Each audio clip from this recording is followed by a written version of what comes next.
plan within the last, well, this is the 6th year, and we'll talk about that in a little bit, by the 6th year of a 5-year plan. But when we talk numbers with the budget, there's two purposes to it. It provides the revenues for programs, and we are very conservative when we estimate our revenues. And there's a chart in here later that has the general fund revenues. That'll go over that, as well as it provides for controlling expenditures. One of the biggest things that I want to point out is that the budget provides legal authority to spend money. It's not a mandate to spend that money. I think a lot of people think, well, when they see these budget numbers, well, we're going to spend that. We're not going to spend all of those dollars. I think when you look back at village budgets, consistently we are well under budget in our general fund. So it's something very important to remember. Just because it's in the budget doesn't always mean it's going to get spent. Management always wants to take a look at it and decide what's in the best interest of the village for the budget. We do get the Distinguished Budget Presentation Award from the Government Finance Officers Association. Fiscal year 1920 budget, we fully expect that we will get it. We've received it for 25 consecutive years, and the fiscal year 1920 budget would be the 26th consecutive year that the village will receive the award. Moving on, the next slide, some of the criteria that GFOA looks at as far as consideration of the Distinguished Budget Award. It has to be a policy document. It has to set forth a sound financial plan, act as an operations guide, and a communications device. And as a policy document and a financial plan, I think Mark could speak to those things and could answer questions from the public. I'd like to focus on the last two. There's some discussion about, the depth of the document itself. And for the public's sake, having a communications device, I think, is really important. I would challenge folks who may live in Park Forest and look at our budget to request a copy of the budget from other taxing bodies serving our community.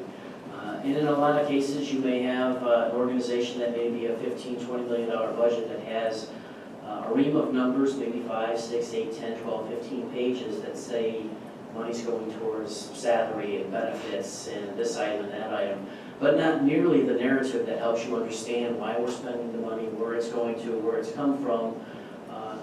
Generally speaking, as far as what we're trying to do from a village standpoint, there are action items that we look to carry forward from one year to the next. But a lot of times, there are broad overarching goals, and we'll talk a little bit about this as we get into strategic planning. And most goals worth having from a strategic plan standpoint aren't just a couple of action items. Typically, there's a lot of stuff that goes into it. And so having that communications device so that the public understands what we're trying to do with the dollars, the cents. A great example is the history of downtown Park Forest.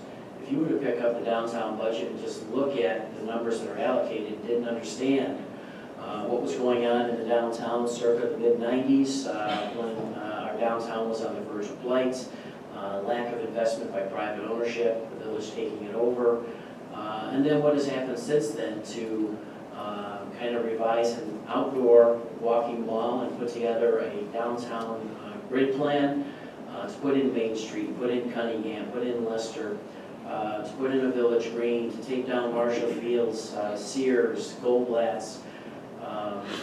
If you didn't have that and you're a relatively new resident, you don't know what that history is and how we got to where we're at. And so I think that communications device really helps. From an operations guide, I get it from the standpoint of the public. There's a lot of narrative in there, and as staff, we typically know what that story is. But with regularity, I will find myself pulling out the budget because I need to go to a particular line item. Something's coming and we need to code it through to the sustainability budget. Need to code it to training, need to code it to boards and commissions. I think I had a conversation with one of the trustees this afternoon wondering if we had money in the budget for training or where did EDAG get its budget or something. I said, well, that's in the boards and commissions section of the budget. You can pull that open and you can see where it's at. And so that operations guide is really valuable to me as the manager, and I think it's valuable for most of the management staff and the elected officials to go back in and understand where that money's allocated to and what we plan to do with it going forward. Mark? We're going to start getting into the financial issues and challenges for the village. And these are items that were created, again, through the strategic planning process. And these, I believe there are 6 items here that will span the next few slides that really make up the core structure of the budget. I'm not going to go through every point here on these, but this first slide this first item that we talk about really looks at core versus non-core items. One of the things that I wanted to point out was, if you remember, we did sunset the health department last year at June 30th. So unfortunately, we did have to close that department, but this was a process that was set up through the strategic planning process that aided in the evaluation of the budget, as well as aided in the decision to close the department.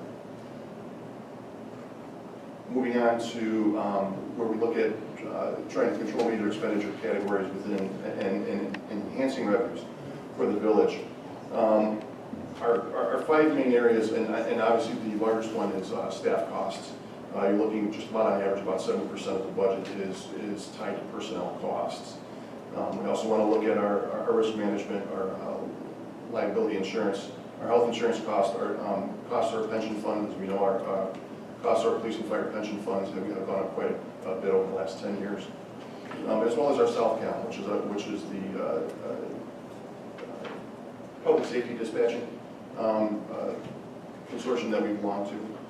And trying to maintain that cost and keep the cost from accelerating too much and too fast.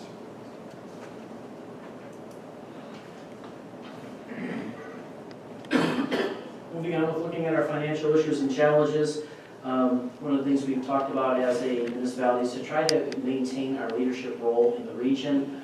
I know that we've got a few new trustees on the board, and you're going to be going to some training this week through the Illinois Municipal League and also through the South Suburban Mayors and Managers. I'm confident that when you get to those trainings, you're going to find out that a lot of the stuff that gets shared with you regarding the Open Meetings Act or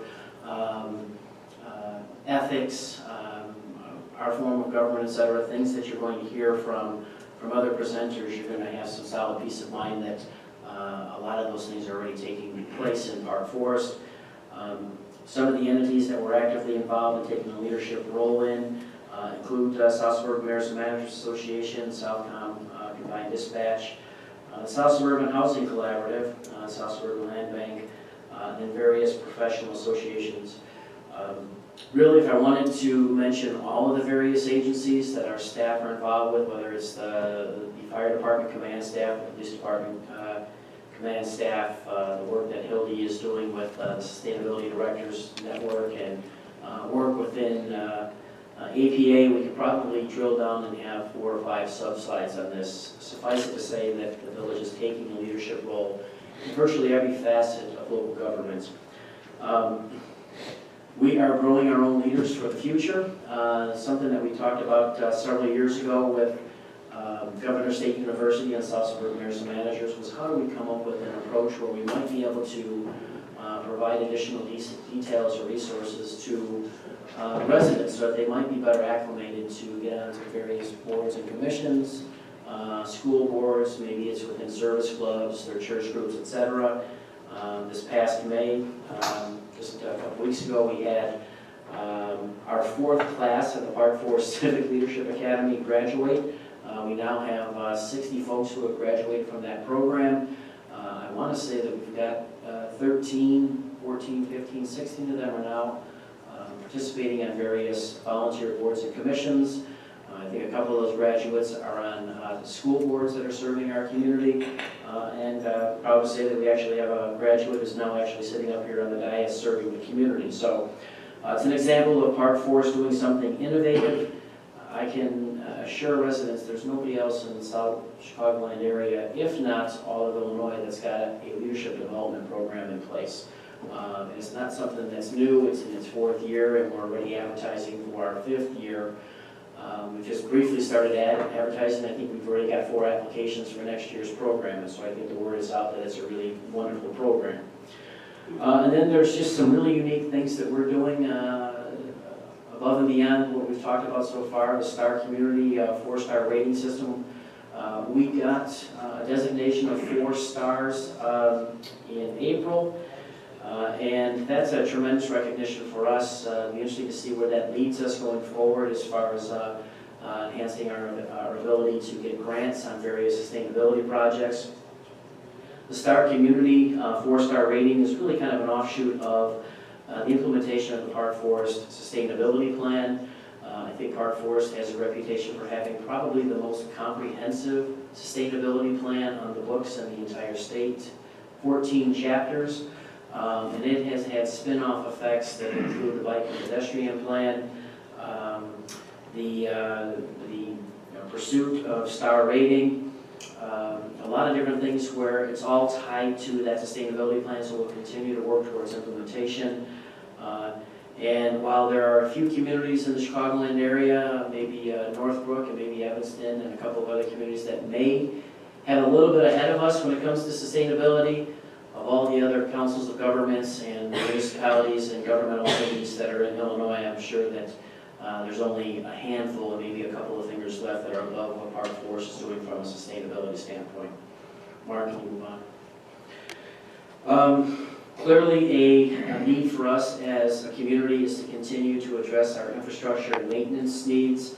For anybody who may be paying attention to what's going on in Springfield, I think the governor and the legislators adopted a $41 billion capital program, which I think will help with what we're trying to do, not only in Park Forest but across the state. I think that kind of capital bill speaks to the need of the infrastructure and what has to be done in our respective communities. And while Park Forest is not the state of Illinois by any stretch of the imagination, we clearly have our needs. And so for the upcoming year, we're going to put our emphasis on continuing putting resources into roadways and to water mains. I think clearly those are the 2 largest infrastructure needs that we have. Our residents have told us that the main thoroughfares, the Orchards, the Blackhawks, the North Streets, etc., those have been addressed, and we've been very aggressive in getting grant dollars for those projects, but we really have to start putting money into the non-arterials, and so we've been doing that. This coming summer, in addition to work that's been done previously, we're going to do resurfacing of Monona Street, another pass on Burr Street, Sangamon Street, and then we're looking at what we're going to do long-term for some other projects. Think about what we want to do as far as Forest Boulevard, or looking at the resurfacing of Shavona Drive. That's something that's on our radar for a couple of years down the road. This coming summer, there's going to be a resurfacing project of of Illinois Street from Orchard Drive to Western Avenue. And for the public's sake, when you're looking at larger roadway projects, they don't happen overnight. Typically, especially if you're going to have grants involved, if you're able to get surface transportation funding that will cover 70 to 80% of that, you've got to go through a phase 1 engineering, a phase 2 engineering, and then you get to start to have the project unfold.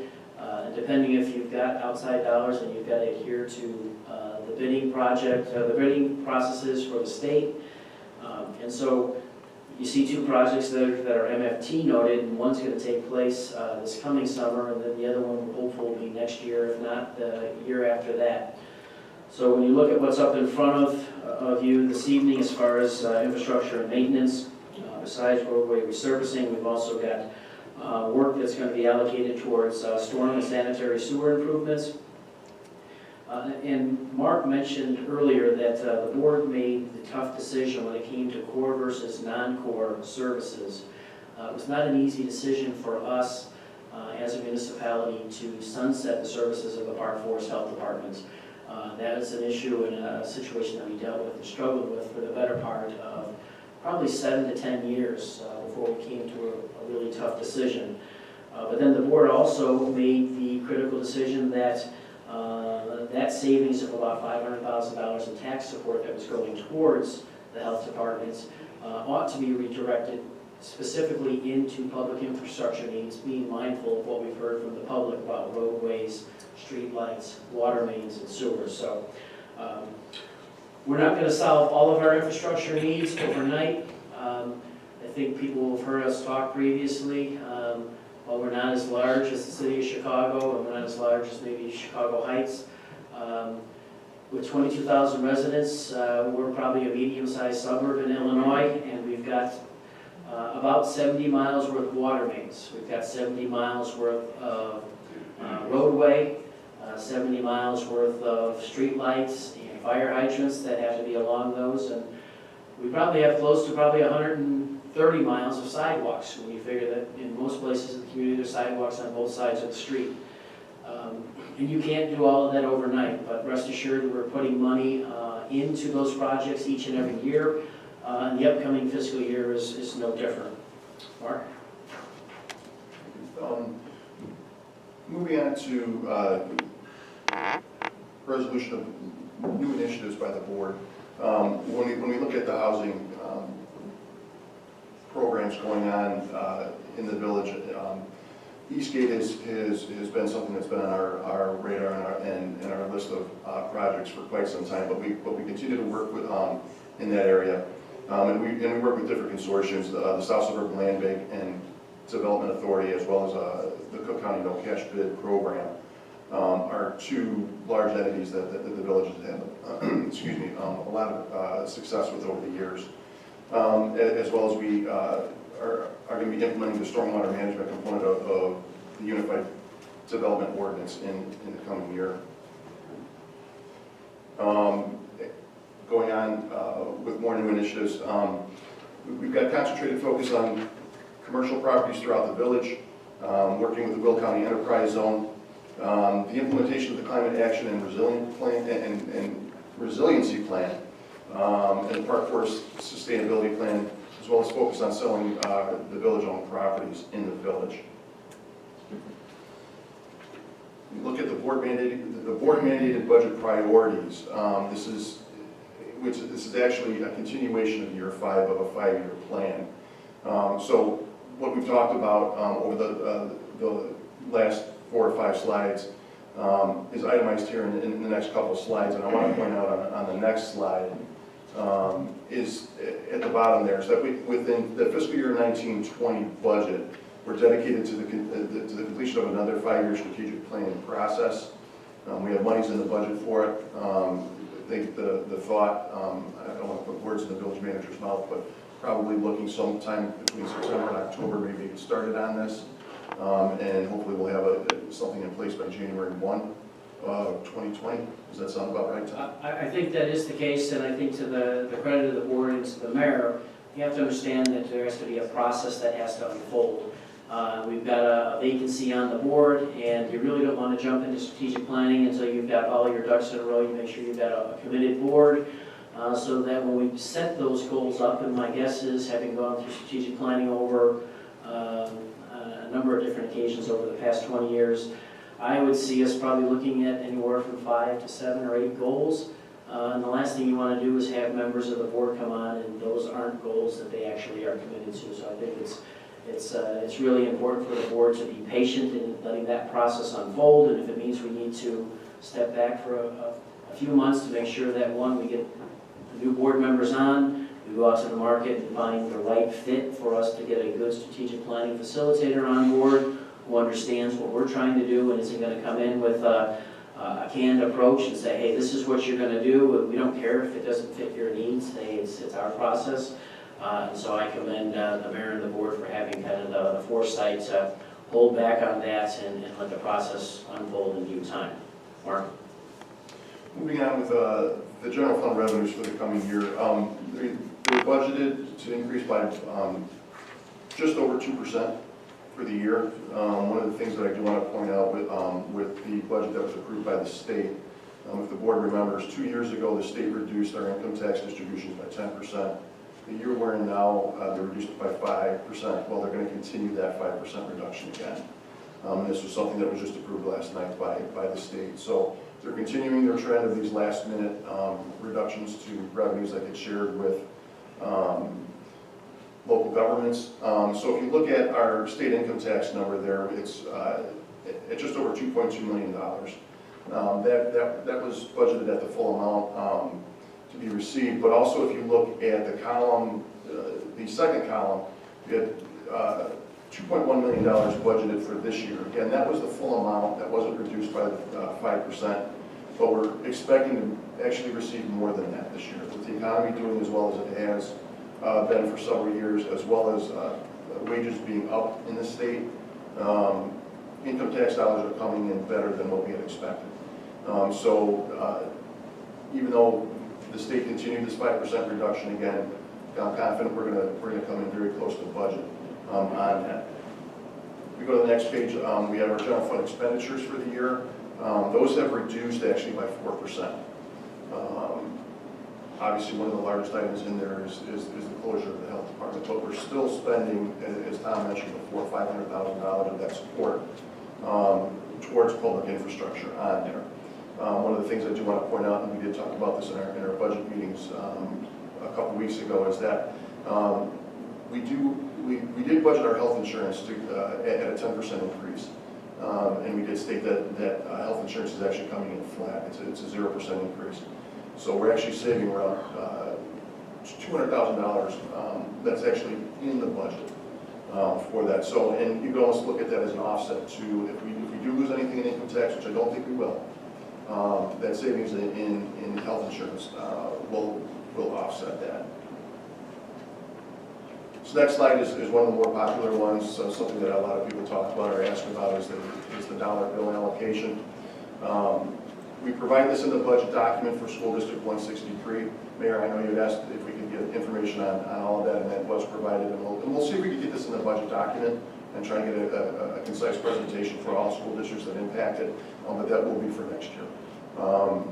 So looking at School District 163, since that does encompass the majority of the village, there's 55% of a property tax bill that goes to the schools. That's School District 163, Prairie State, and District 227. The village portion is 37.5%. Cook County is 2%, library is 5%, and then we have Rich Township and other taxing districts at 0.5%. These amounts have stayed pretty consistent within a percentage and a half for several years. But again, like I said, this is a very popular graphic that a lot of people like to look at. This slide shows our property tax levy history over the last 7 years. In 2018, and again, this, I want to point out, this is only the village's portion. It's not the library portion. If you combine the library portion, I believe for about 5 years now, they have not had a levy increase. So when you factor that into the village's increase amount, or this past year was a 0%, would actually reduce those amounts just slightly. Case in point, the 2018 levy actually went down by 0.3% when you combine the village and library together. Moving on, actually, Tom, I think this is yours. Sure. It's actually one of my favorite parts of the budget document. It lays out for the public what the chain of command is and what our organizational chart is. On the top of the organizational chart is the residents of Park Forest. Quite frankly, the residents of Park Forest are the folks that elect everybody that's up here on the dais. From there, the members of the board, they oversee who's in the position of village manager, village attorney. They oversee who's on the boards and commissions, the volunteer boards and commissions, who's in the village clerk's position, and then also who's in the administrative hearing officer. After that, you look at all the various departments that are a part of our operations, including fire and police, public works, finance, etc.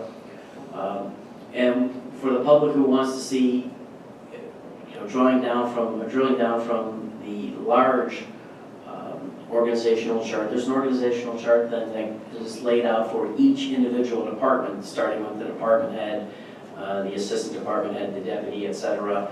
So the public has a better understanding of just how the organization works from the top as the citizens of Park Forest, the board, the manager, the department heads, all the way down to line employees to the newest employee that may have started with us a couple weeks ago. Mark, you want to wrap it up with conclusions? Yes. Just quickly run through the bullet points here. The budget is balanced between revenues coming in as well as the use of fund balance. In the general fund, we expect that the general fund will have a 3.6-month reserve at the end of fiscal year 1920, which is within the board's guideline of between 3 and 4 month reserve. We incorporate the year 5 of the 5-year board goals. It's actually a continuation of it, and as Tom did say, we've got a strategic planning process set out for this year. We've updated the strategic plan in the creation of a new 5-year board goals, which will be happening this year. We included major infrastructure improvements, as well as added $500,000 towards those improvements. It continues the economic development initiatives within the village. It continues our housing initiatives. Includes quality of life and communication initiatives throughout the document. And lastly, it includes the sustainability initiatives that the board has put in place over the last 5 years. So with that, that is the overview of the budget. Any questions from the board? I think moving on, just to stress for the folks who may be in attendance, who may be watching from home, tonight we have rules discussion of the public hearing, and with our ensuing special regular meeting, we're going to have first reading. Folks who may want to see those first 2 chapters of the budget, they're going to be at our board meetings for the rest of the month. There's copies that are made available for the public. And anybody who wants to see the full budget online, it's already under the Document Center portion of the village website under Finance, under the subsection of Budget. I encourage folks to actually look at the online version because it's searchable, and it's just a powerful document. There are 585 pages, and you want to see where, you name it, CERT is in there, APWA or GFOA. It's a searchable document, and it makes it much more powerful, I think, for the residents who may be looking forward, looking through it and trying to find certain things. So that's where we're at. If there's no other questions, I think we can shut down the presentation and move on with the next agenda.